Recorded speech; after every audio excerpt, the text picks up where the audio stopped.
Guys,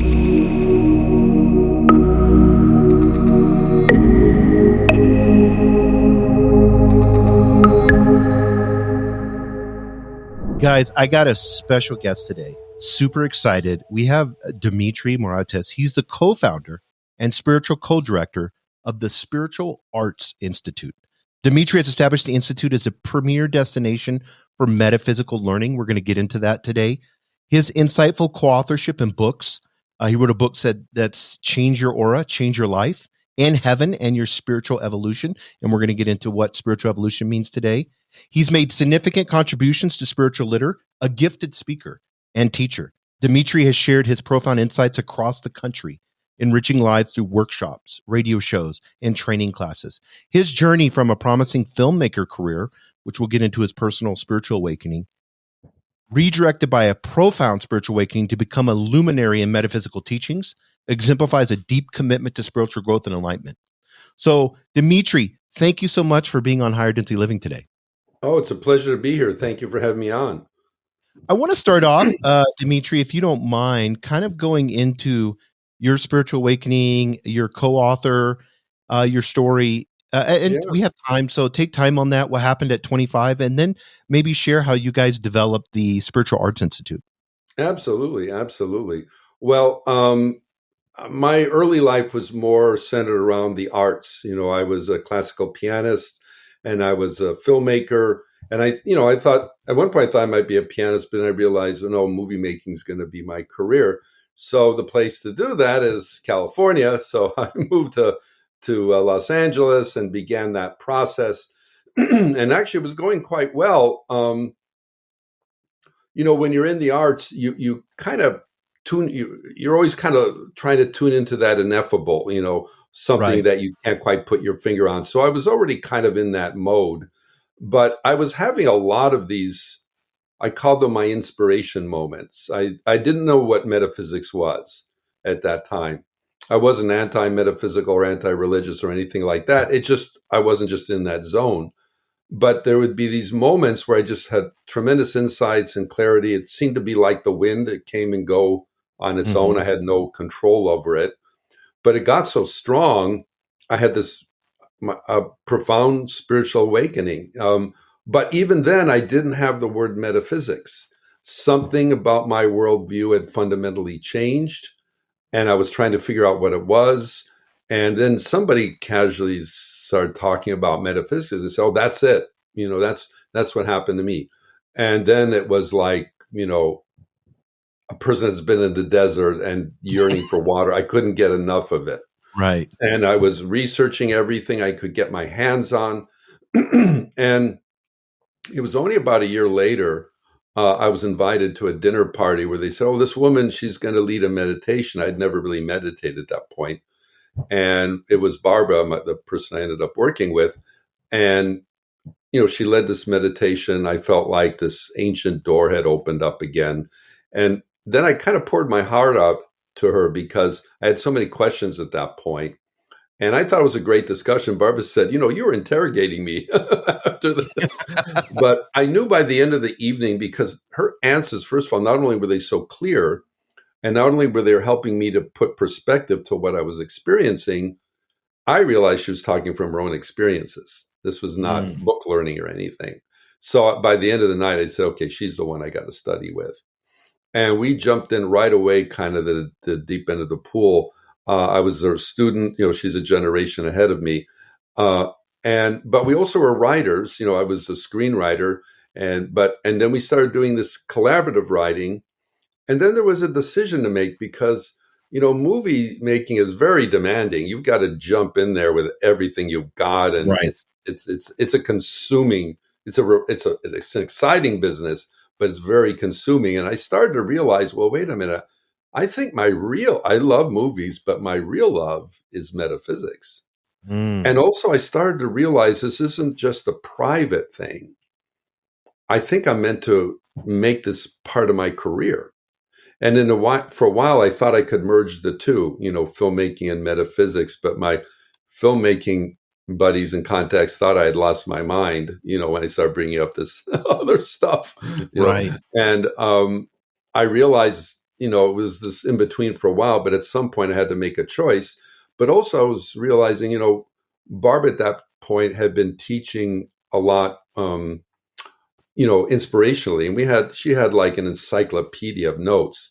So we realized, you know what, we got to organize these teachings. We got to add to them and slowly build what became the Institute. But what I didn't realize, she didn't really make it explicit at first, was she was training me to be a teacher too, and eventually to kind of succeed her. Right. And then we really got the Institute going when it became a nonprofit. Interestingly enough, that's when it really started to take off. We were one of the first people to really do.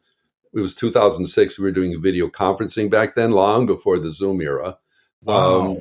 And we were doing a lot of work in Los Angeles. And eventually, she wanted to build a physical center. So we got the opportunity down here in Encinitas, which is in Southern California by the water, where Yogananda has one of his places.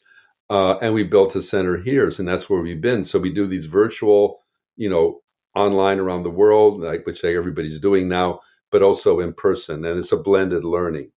And it's been an extraordinary, exciting journey. We've been writing books together. I'd like to talk a moment, if I can, about Barbara. Oh, yes. Because she's a book all by itself. Barbara was basically born in the Depression era, and her father was a Greek Orthodox priest. She was one of 6 kids, and he was also a builder of churches. So the family was constantly moving because they'd physically build the church, and then the church would send them somewhere else to build something. So this family was moving around. When they came to California to build a church in Pasadena, the mother said, "Okay, you go wherever the church sends you. The family is staying in California. No more moving around." She fell in love with that. But Right. 3 years old, Barbara was seeing auras. Mm. She didn't know what they meant, but she was saying if someone had attractive energy, I was attracted to them. But sometimes I'd see these menacing energies, and that would almost like scare me. And she said when I talked about it, people thought something was wrong with me, all this kind of stuff. So I learned to keep quiet about it.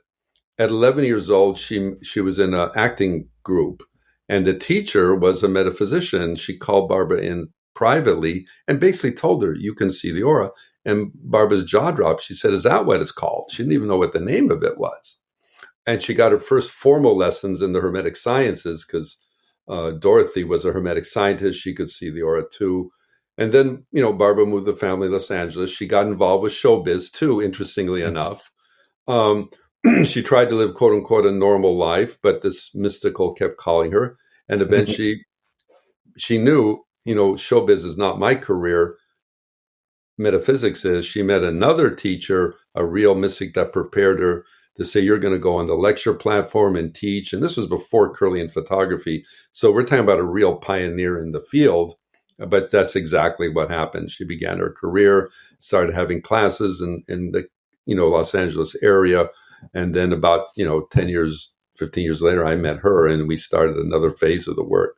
So it's been I wouldn't say it's been an easy road, but it's been an extraordinary, rewarding one. That's amazing. Dimitri, you said something, and I want to kind of have you share with this. Why do you think the arts is so important, one? And number two, why do you think there's this spiritual connection we get, whether we're doing filmmaking or painting, whatever it may be? Right. Why do you think the arts is so important? Because with art, inspiration comes first, not intellect. We tend to worship the intellect, right? And think the intellect is like a god. And when we have to think of our intellect like this fantastic processor, it's processing ideas, but no original thinking comes from the intellect. It comes from the inspiration. And even Albert Einstein, right? He came up with the theory of relativity or the basic idea while he was playing the violin. He was doing something completely different. The story I read was, he came up with this, he said, "Oh, I have a marvelous idea." He went up to his room and no one saw him for a couple of weeks as he started to hammer it out. Then he got the intellect involved.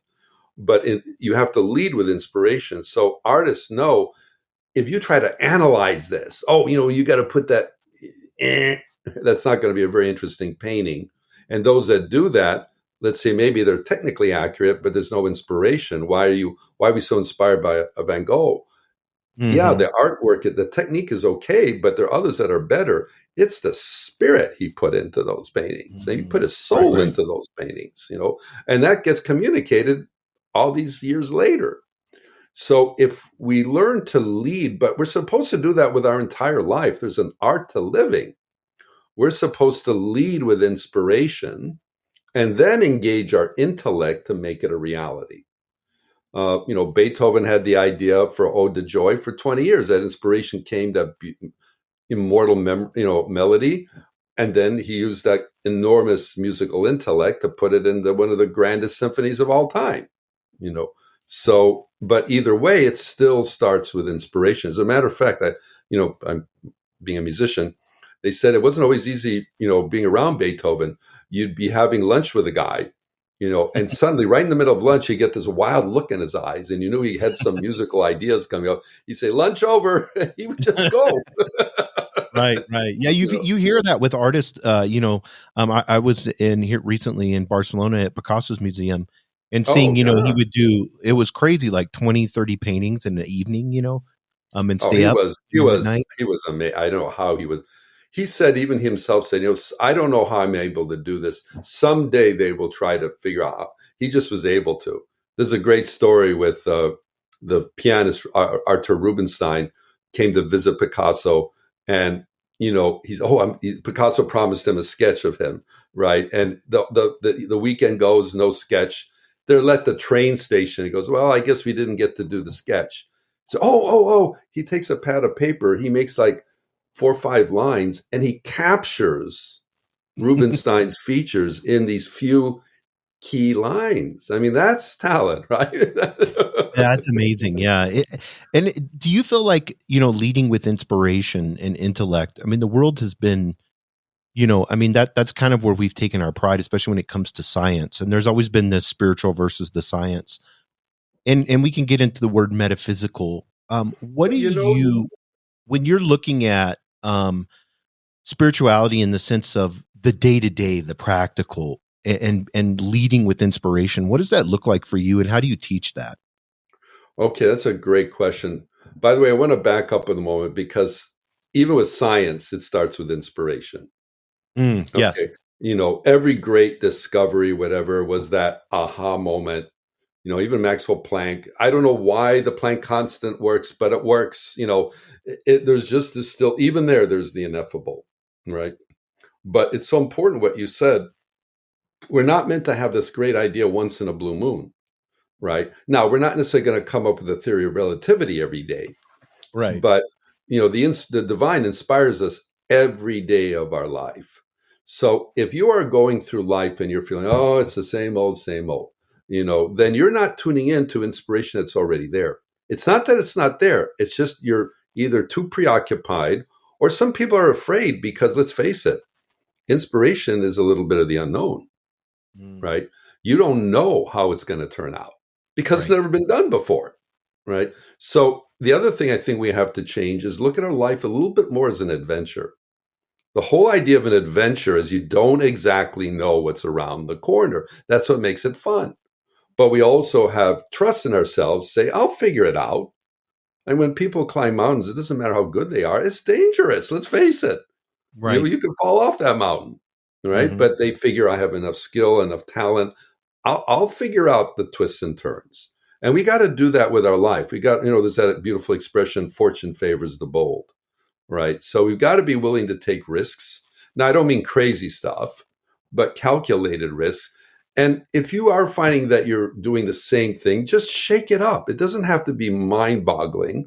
Even driving to work, go a different way to work, do something different so that your mind is staying flexible. We now know the neuroplasticity, right? As we repeat certain actions, it literally creates neural pathways that support those actions. Well, but we got to keep that neuroplasticity willing to create new neural pathways to create new opportunities for us. So the first thing, and this is where meditation is so helpful. If you meditate, you are trying to get in tune with that inner part of you, not the external part. This is why we're physically still. Some people say, "Oh, I meditate when I drive." No, you may be. I hope you don't meditate while you drive. You can get into an accident, you're physically still, because what you're doing is you're tuning into the inner part of you, and you're, again, opening up to the greater life. The other reason sometimes we don't listen to inspiration is we don't think it's really there. We think we're just, atoms bouncing around in the universe, and that's it, and there's nothing more. We don't realize there's a bigger world out there in the unseen, but we can tap into all of that if we build that skill. The great, the great artists and inventors or whatever, they developed that skill. It was something that was important. So all of us can do that in our own way.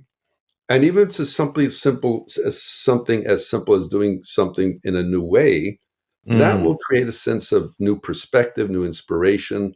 The other thing we do is we get into, we hear about these,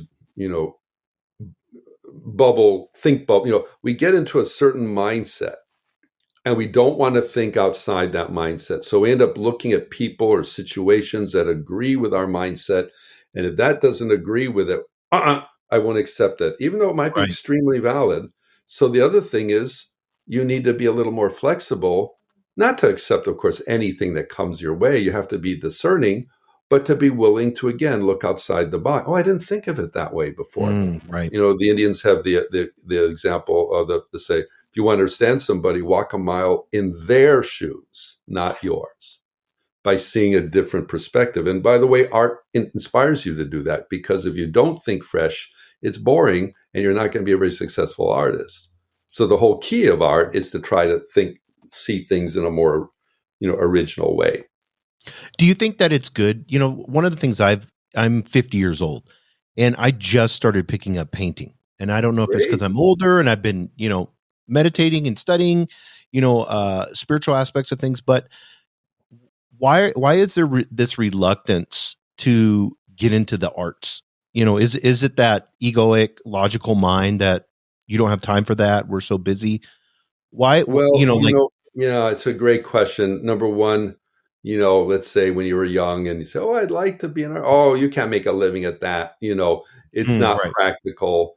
And quite frankly, at least in the United States, the fact when they had to start cutting budgets in schools, and arts was one of the first to go, that was a huge mistake, because that narrowed even kids playing with, paints and stuff. That's creative, right? And it's tactile. You're not pushing a button on a computer. The hands are going on the paint, and you're moving things around, and there's a connection being made there. And we should never forget there's an art to living. We need to be taught that. I think right now, we're too much into the intellect and the narrow definition of scientific, thinking right now. And we're not opening up. Look, there are these people, they've been trained in whatever skill. Let's say they were going to get a PhD in something. They've been getting A+ grades from 5 years old. But when it comes to writing their PhD, they can't do it because they're not trained to think creatively. They're trained to succeed in tests and answer analytic questions. So it's like you strengthen this muscle, but this one's been getting weaker instead of stronger. You need them balanced. You do need a strong intellect, no question about it, but you need a strong inspirational mind. And that is where metaphysics and the arts comes in, to train yourself to start thinking that way. Yeah, I want to get into metaphysics. I know the definition for a lot of people, and we have a lot of younger people that listen to our show. Maybe it kind of seems occultic or some weird, what is metaphysics? They're thinking of people levitating or something like that. Can you kind of talk about the definition of metaphysics and what it is? Yes, it's a very ancient practice. It was more accepted in society in ages past than it currently is today. So what's happening is it's been there all along, but it's been making a resurgence, but it's a little bit, shall we say, unregulated. So yeah, you have these, I hate to say, these charlatans out there saying, "Oh, I'll teach you this, that, and the other thing." Then you have the real ones, and it's all kind of mixed together. It's kind of like, there's no American Metaphysical Association to try to set kind of a standard. So you're a little bit left on your own. But basically what metaphysics, meta means after, in physics we know the physical. So it's after the physical. And what it's really trying to say is that the world we see is only part of the true reality of life. There is a spiritual inner reality. You are not your body. You inhabit your body. The physical world is not the originating world. It's a created world. It is born of the spiritual. And since you are not physical, you need to get in touch with that spiritual part of you. Now, the Indian metaphysical philosophy, the Hindu and the Upanishads and the Vedanta have a beautiful description of this. They teach that when we identify with the physical world as all there is, it's an illusion. It's the world of Maya. Not that the world itself is an illusion, but our interpretation of it is an illusion. Mm-hmm. And what we need to do is liberate ourselves from that. Drop the false principles, see life as it really is, to realize we are this immortal spark of life, and we're part of an ocean of life they call the Brahman. And it's like we're the drop, and there's the ocean. And as we wake up, as we have our enlightenment, our moksha, we have our awareness of who we really are, what life is really all about. And then we sort of can rejoin the ocean and be a part of it in this idea of state of bliss. Buddha kind of says it similarly in a different way. There are these ideas of waking up, and that there are these false perceptions of things, which is in Buddha's case, teaching us is the cause of suffering. Why we suffer, right? The great story, he was the prince, had everything, but had never seen old age or death or sickness. And when he finally saw those things, he was shocked that they existed. And he said there has to be a bigger meaning to life. So he leaves the comforts of the palace to go seek out the meaning of life. And he finally discovers it and then decides he wants to teach others how to attain that for themselves. So we're in this world as like a school. And part of the school is this evolution of this spark of life within us, the soul. And as we grow, we become more aware of the fullness of life. So let's say, yes, when somebody says, I see an aura like Barbara, well, it's not like she's got some gift that no one else has. She has something that all of us have, but it may be latent in many. And all you're saying is I have learned to see into the spiritual operations of life that are already going on. It's not like it's not already happening. The other thing with metaphysics, like you said, we think it's kind of woo-woo or out there. It's as much a part of nature as the flowers, the trees, the grass. It's just operating on a more unseen level. And we're supposed to develop that ability. So when I didn't have my awakening before that, I was pursuing that through what I thought was the way art. Then when I had my awakening and realized, this is what I pursued it more directly. So if any of your listeners or viewers have had this unawakening, well, no, I tell you, something has happened to me. That's not accidental. That's the divine knocking on your door. And my biggest encouragement of this whole interview is to say, pursue it. It will lead you to extraordinary understandings of yourself or others. It'll make you a better person. It'll make you more loving. It'll make you stronger. It'll make you braver. There is no part of my life that has not transformed into a better me, shall we say, than pursuing this road. That's amazing. And you had talked about Barbara, and I don't know you with your spiritual awakening, but you had talked about Barbara having a metaphysical calling. Right. So, and you just alluded to it now. When you're having this calling or this desire, or some people, whether you're seeing auras may not be that extreme. Maybe like for me, I've always been interested in religion, even since I was a little kid. Right. Religion's wonderful. Yeah. And like all different types of religion and spirituality, I've always found that interesting, even little. When you have a calling and you encourage people to go towards it, but like if there's somebody and they don't understand or don't know, but they kind of feel like there's something different. Yeah. How do they embrace that calling? You really have to follow your heart, because it has to ring true for you.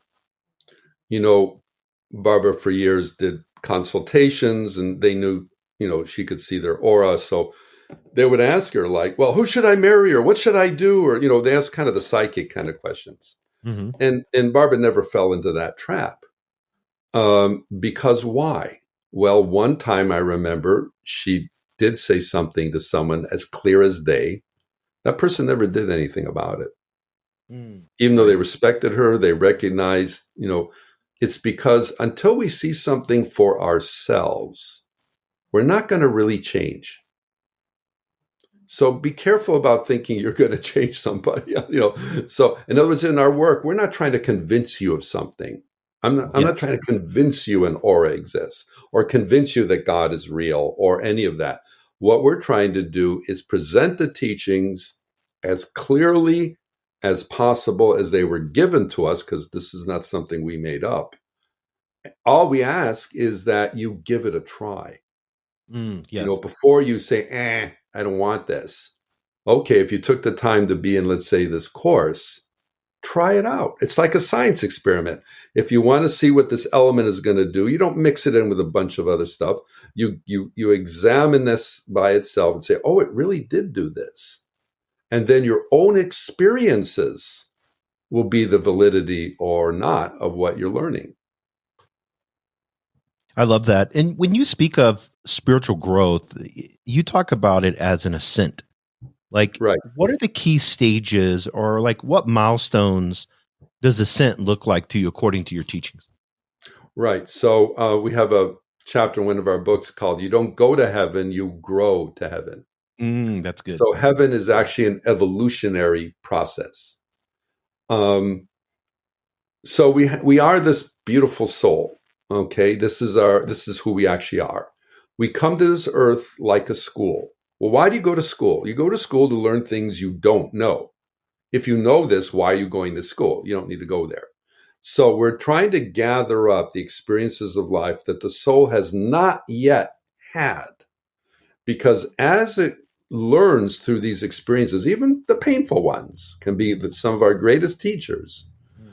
As we are gathering up the wisdom that these experiences are teaching us, we're building up power in our aura, and our soul is growing. It's becoming more aware of life.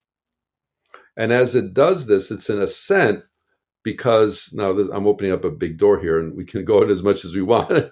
But on the other side, and I mentioned everything is born of the spiritual is not one thing. There are many planes of consciousness on the other side. The Bible says, in my Father's house are many mansions, not one. Oh, I got a house ready for you on the other side. There are many mansions. I go to prepare a place for you. So right now, our aura is vibrating corresponding to one of these levels. So let's say if I had to die today, if I had to transition today, I take the light I've earned today, not yesterday, not what I might earn tomorrow, but today. And that would determine where on the other side I go. It's not punishment or reward. It's like attracting like. If I've earned 50,000 watts of power, I'm going to a realm corresponding to that, not corresponding to 25 or 100. So this is why we say the most important thing you can do is earn spiritual light. It's the most precious thing you have. It's more valuable than your money or your fame or your belongings or any of that, because you're not taking that with you. You are taking your light with you to the other side. Yeah, that's amazing. In your level 2 training, you talk about auroric therapy. Which What is one? that? I think it's in your level 2 training. You talk about like auras and aura therapy, auroric Uh-huh. therapy. Oh, What yeah, is the that? healing work. The healing Yeah, work. yeah. Yes. Yeah. What does that look like as far as when somebody's going through a spiritual growth and then they start doing this level 2, and then next thing you know, they experience, is there profound spiritual growth with the healing? Do you have to heal Oh, before yeah. you No, grow? no. So, some people misunderstand healing. They think, okay, as long as I learn this technique, I can do the healing. But you can't channel any more healing light than you yourself can contain. So you've Mm, got to be at a certain level yourself. Physician, heal thyself, right? That's the first step. And that takes time. That program you're speaking of is a 5-year program. And it requires a lot of daily meditation, a lot of dedication. But here we have to realize, and this is a time where we really have made some breakthroughs. So there's the medical healing. There's what we call the holistic, right? The alternative, like acupuncture and things like that. And then there's the spiritual healing. And with the spiritual healing, what it's saying is, okay, we know we need air to breathe, we need water and food, but the physical body is being held together by spiritual energy. If that spiritual energy were withdrawn, the body would disintegrate in an instant. When we get distressed, on top of the normal things that are problems in the body, the energy is imbalanced in the body. For example, in the aura, illness shows up as this devitalizing gray energy, meaning there is an illness, there's this stress going on there. So in the healings we do, it's to infuse the body. That's the aura therapy, to infuse the aura of the person receiving the healing with more healing power to try to transmute that energy. And it is a remarkably effective way of doing it. Now, one other note with spiritual healing is it's not like taking a pill. You know, the more, if I'm constantly thinking how sick I am, well, I'm only adding to the sick energy because I'm reinforcing it. So you get a healing like this, you also have to kind of take that healing attitude that, yes, I can heal my body. Now, with the New Thought movement that happened at the turn of the century, 100 years ago, with the idea of mind over matter, that was revolutionary at the time. That the way you think, the quality of your thinking could cause a physical distress in your body. That was a remarkable revolution at that time. Now, this century, we're realizing it's not only mind over matter plus energy. That there is an energy process going on along with the thinking. So if you get that more positive flow going on with the mind, you get the energy flow going on, and you do the others. We say pursue all avenues of health, not one or the other. You're in the winning ticket. That's going to help. I mean, that was, I come from a medical family, and again, when I first started with Barbara, there's one lady, again, I'm careful about these stories because I want to make you think, oh, everybody will have this result. But right, of course, she had a brain tumor deep in her, that was inoperable, right? And she was so determined to get rid of this or deal with it. She did see energy a little bit. And, about 3 months of intense work and healings and this, she went back for an MRI and it was gone. So I have seen some remarkable things. Other times it's a slower go, but it's still a transformative. There's a lot of dynamics going into this. We're very careful. We're not medical doctors, so we're not prescribing or anything like that. And please don't ask us to diagnose. You don't want to visit us in jail. Yeah. Yeah. You, Dimitri, you have, in your book, Change Your Aura, Change Your Life, you get into some of these teachings on this. What do you feel like are misconceptions that some people, because you can go on YouTube and you could type in auras and how to read auras and all that. Right, and there's, there's thousands of videos about this. Right. What are some of the misconceptions? By the way, first is remarkable because when Barbara first got invited to do a lecture on the aura, no one was doing that. This was before she said, I dropped the phone. What? You want me to, you were willing to pay me to talk about the aura? Right. Yes. So that alone is just remarkable, Alexander, that we've gotten to the stage where there's many. But there's a few misconceptions. First of all, the aura is not just like, oh, you're a green, I'm a blue. The aura is an intricate manifestation. It's more complicated than it's in a sense, it's more involved in the physical body. There is a lot to it. And there are many different degrees of clairvoyant sight. So most people that have seen something, it's not what we call the mystical clairvoyance, it's the psychic clairvoyance. And the problem with that is it's often inaccurate. And third, I hate to break anyone's bubble, but you cannot take a picture of it. Okay. We have, when the book came out, Change Your Aura, the first edition back in 2003, everybody that had those cameras wanted Barbara's endorsement. And when we were asked for the science behind what was it, everybody turned the other way. And eventually one of the founders of the whole thing confessed it's not really an aura camera, it's a spectrometer. So I don't want to do anything. Now, where there was some very interesting study going back to the 1960s, the real Kirlian photography, not the aura cameras, but the Kirlian photography, where they would put, let's say, a freshly cut leaf on on a photographic plate and run a gentle electrical current, and there'd be these flares around it. But what was amazing, sometimes, not every time, they would take the leaf, they'd cut it in half, they'd put the cut leaf on the photographic plate, run the current through it, and the aura would go around the entire leaf, even the part that was missing, saying there was still something there. And we would call it the etheric counterpart. So there are things you can do physically to indicate it. I don't know why that research stopped, because I think it should have kept on going. And still there should be some serious research on it. But I don't think a lot of the community is accepting of it to do that. The other thing is, it's not easy to see an aura. Anyone that thinks, oh, I'll teach you in 20 minutes how to see auras. The way to think about it is, seeing clairvoyance itself is not the goal. You can't really teach somebody to be clairvoyant. What happens is, and I will qualify that, you can when they're at that place that are ready to learn. You can't just teach anybody. They have to be at that stage, because clairvoyance is a byproduct of the spiritual evolutionary process. So when you're at that stage where it's meant to open, it will start to open. And then, yes, you can go through training.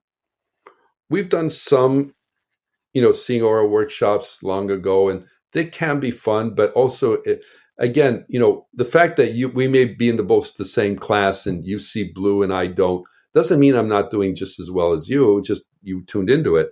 And yeah, I remember a couple of times, about a third of the audience saw something. So that's cool. That means there is some potential there. Just don't make it your goalpost. The goalpost is your growth. If you are gifted with those insights and experiences, bless them, but don't try to overanalyze them and try to, this means this and that means that. It's, I tell people, Barbara saw the aura at age 3, her first training at age 11, but she didn't start teaching till almost 40. So even with her, right, there was decades of training, because it is very easy to misinterpret what you're seeing. And it is an art form to learn how to zoom into each of those areas, because you can't see the aura all at once. You have to zoom into different parts of it. And that is an extremely difficult thing to do. Yeah. Yeah, it's interesting to me how we in our spiritual practices, sometimes we want to go to the physical aspect of things. Right. We want to see proof through the physical. And Jesus always would bring us back to the spiritual. People always wanted to have them be entertained, like the doubting Thomas, I won't believe till I see the nails through the hands. Yeah. Yeah, exactly. When it comes to soul work, and you use a lot in your materials, you talk about soul and soul evolution. What is the soul? Where does it come from? There's a lot of people that, they may have had religious teachings, whether it's Catholic, Protestant, whatever it may be. Can you kind of go into that a little bit? Yeah.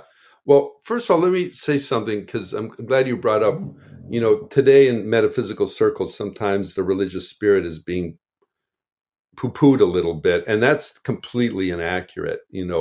Now, yes, sometimes institutions are not living up to their potential, religious institutions, of course, but the religious spirit is fundamental to any metaphysical study. There's always been our work, metaphysics and religion completely, they're like two arms of the same body. Okay, so they're approaching things from a little bit different angle, but and we say, look, if you're having a religious practice and you want to join our group, do the same. It's only going to make it stronger. I mean, Barbara's brought up Greek Orthodox. I was born Greek Orthodox, and here she was, this incredibly mystical child. So she was blending the two from a little girl. But as far as trying to understand, all I can share is so the tradition we follow is called the Kingdom of Light teachings. And these teachings did have their blossoming at the time of Jesus, but it goes back even to the time of Abraham. So, and they're non-denominational in the sense that while they draw from the different traditions, we're not saying you have to be this denomination to practice this or this denomination to practice that. Those have their place, but the practice we do is non-denominational. In this teaching, we say the soul well, okay, you are a soul. So then what is a soul? Well, a soul is life. It's Right. an individualized spark of life. If there's probably one thing modern science has made the biggest mistake, is it's tried to reduce life to a happy accident. There was some primordial ooze and there was a little electrical charge, and then suddenly life somehow sprang from. Okay, yeah, there may have been some primordial ooze, but that's not how life sprang. Okay, life is immortal. It is without beginning or end. So your soul, my soul, has always existed. It always will. Now, it won't always exist in human experience.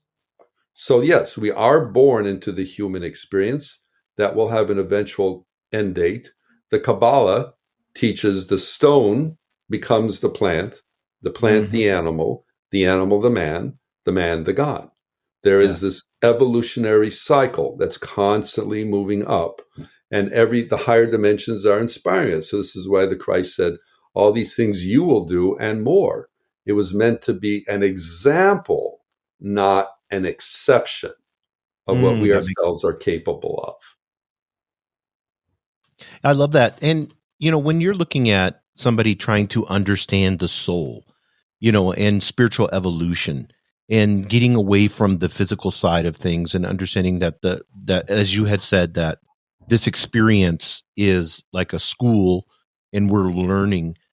When you do some of your and you got the like divine light principles and your seven mystical arts, what are some of the things that you begin to take someone that may come in or maybe like a seeker or maybe they're feeling a calling?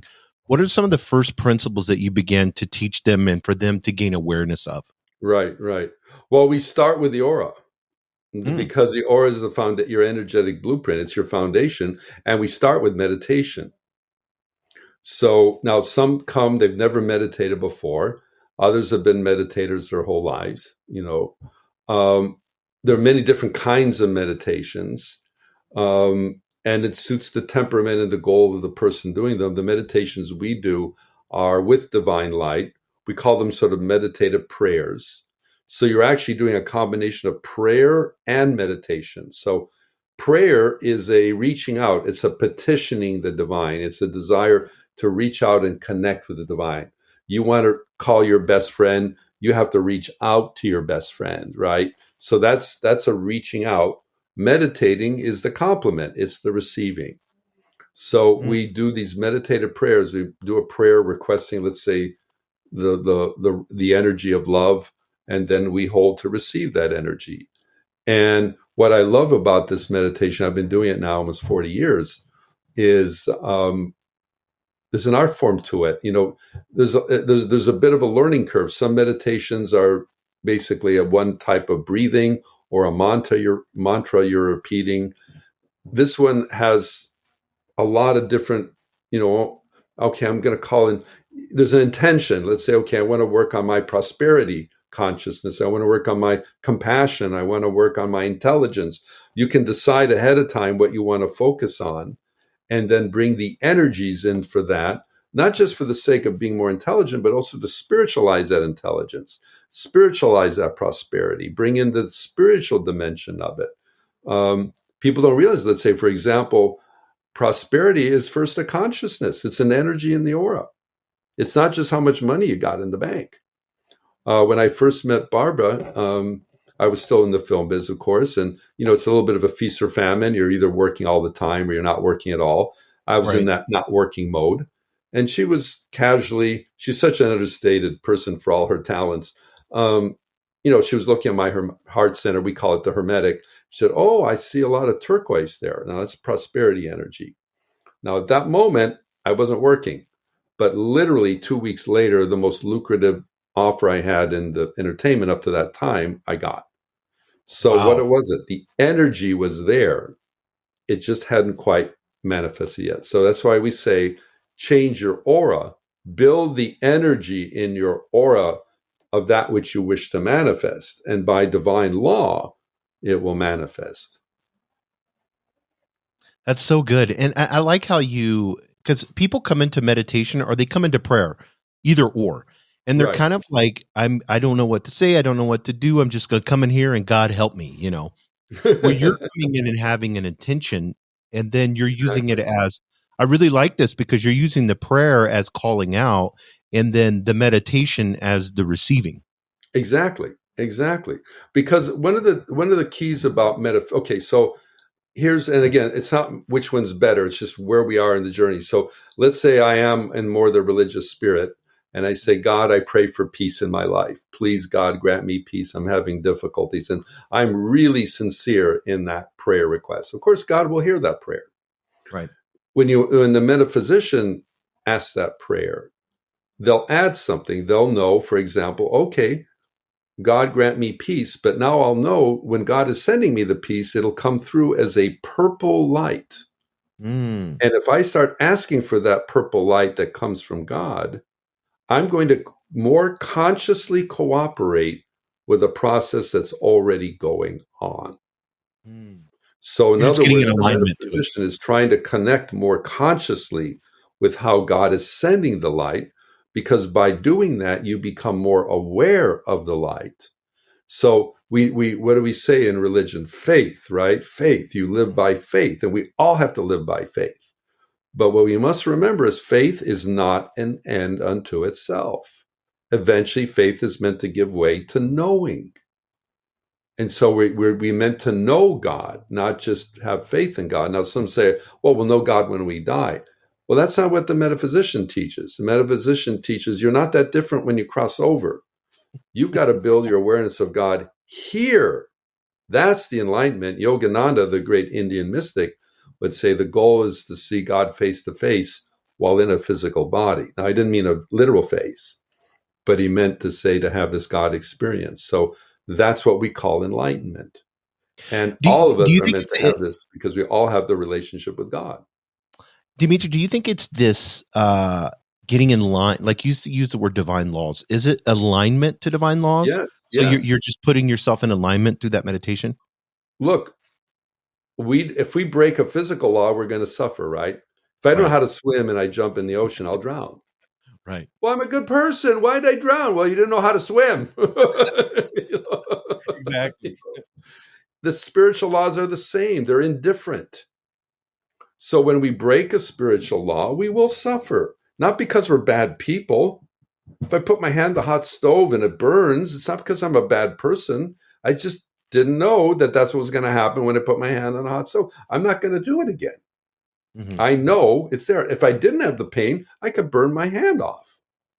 So when we are out of alignment with life, ouch, but that's trying to teach us something. That's not the way to go. Why are you being so cruel to that person? Now you're wondering how your life is all screwed up in this way. Start showing more kindness, for God's sakes. It's Right. not just about physical laws, it's about spiritual laws. And that's what we're really learning. We're learning the physical. That's the first step, right?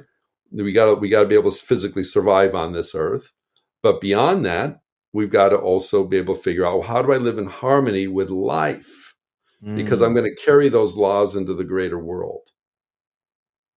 That's so good, and I know we're getting on top of the hour, and so I wanted to ask one last question. What does the higher self mean to you? Like when you hear those words, higher Yeah, self, what does that yeah. mean to you? So, it's a great question. You're asking a really great question. Yeah. Oh, So thank we you. would start when we used to start our workshops when the book first came out. We'd ask exactly that. Well, we'd ask, okay, you all know there's a higher self. Where is it? Yeah, And exactly. no one could answer the question, Right. right? But first of all, let's understand the concept. So when we are incarnate in life, when we take on the physical body, we are sort of immersed in the physical world. And of course, we can get sort of lost in it, right? But we have a part of us that doesn't incarnate in the physical body. It stays outside the body, but very close to us, sort of like a satellite in space. It's, look at when the Hubble telescope got up there, it saw a whole range of things because it didn't have the interference of the atmosphere. So the Right. higher self is a part of us that's in perpetual communion with the divine. And every day it is what's helping to inspire us. And in the aura, it looks like a chakra point about 2 feet above the head of the body, outside the auric field.